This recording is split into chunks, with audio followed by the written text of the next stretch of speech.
ও মাই god, এতটা সুন্দর কি করে হতে পারে? তো তোমাদেরও ভ্যালেন্টাইন ডে চলে এসছে, আর আজকে হলো রোজ ডে। তো চলো বানিয়ে নিই বাড়িতেই রোজ ডে স্পেশাল মোমো। তো প্রথমে আমি দিয়ে দেবো 1 বাটি আর 2 বাটি মতো ময়দা, নুন দিয়ে মাখিয়ে নেব। এবার কি করব, 1 বাটিতে আলাদা নামিয়ে নেব ওই 1 বাটিটা। তারপর বিটরুটের রস দিয়ে আটাটাকে মেখে নেব। আটাটাকে মেখে এক সাইড করে রেখে দেব। এবার সাদা আটাটাকেও প্লেন জল দিয়ে মেখে নেব। এটাকেও ভালো সুন্দর করে মেখে নেব। দেখো এরকম নরম হবে। তারপর এখানে কিছুটা ভেজিটেবল কাটবো, যেটাকে তোমরা গ্রেটার দিয়ে কিংবা কুচি কুচি করেও কাটতে পারো। আমি গ্রেটার দিয়ে কেটে নিয়েছি। তো দেখো আমার এখানে ফাইন চপড হয়ে গেছে। এদিকে কড়াইতে সাদা তেল দিয়ে কিছুটা কুচি রসুন আর আদা দিয়ে ভালো করে নেড়ে ছেড়ে ওই চপড ভেজিটেবলগুলো আমি দিয়ে দেব। তারপর কিছুটা নেড়ে ছেড়ে লবণ দিয়ে আর গোলমরিচ আর লঙ্কার গুঁড়ো দিয়ে কিছুটা নাড়বো চাড়বো, বেশি নাড়তে প্রয়োজন নেই। এবার কি করব, গরম জল বসিয়ে দেবো স্টিমের জন্যে।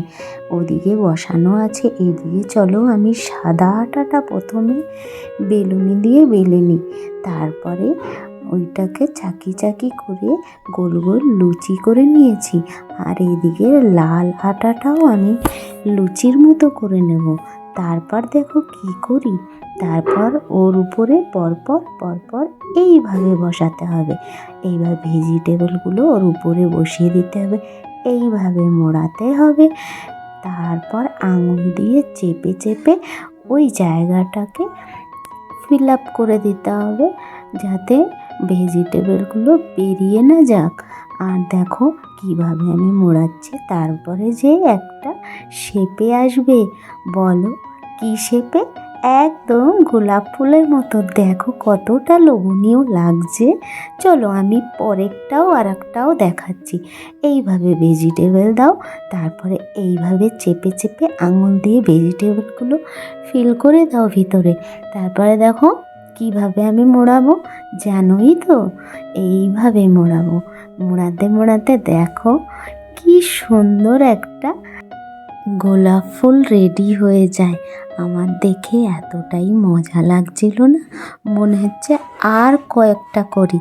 তো দেখো এখানে আমি অনেকগুলোই করে নিয়েছি। আর এবার জালি থালাতে কি করব, এটাকে তেল মেখে নেব। তারপরে ওই গোলাপগুলো আমি সব বসিয়ে দেব। এটা গোলাপের মতোই লাগছে, কিন্তু এটা রোজ মোমো। এটা এবার কি করব, এইবার ওই থালাটা ওর উপরে আমি জলের উপরে চাপিয়ে দেব। জলের উপরে চাপিয়ে দিয়ে 20 মিনিটের জন্যে আমি ঢাকা চাপা দিয়ে দেব। ঢাকা চাপা দিয়ে কি করব বলো তো? চলো তো ডেকোরেশনটা করে ফেলি। তো এখানে আমি গোলাপের পাপড়ি দিয়ে ডেকোরেশনটা করব। আর এইদিকে এটা করতে করতে আমার এটাও রেডি হয়ে গেল। এবার চলো সাজিয়ে নিই। তো তোমাদের ভ্যালেন্টাইন ডে রোজ ডে কেমন কাটলো? আমার তো খুব ভালো কেটেছে। আর বন্ধুরা আমার এই ভিডিওটা কেমন লাগলো জানিও কিন্তু।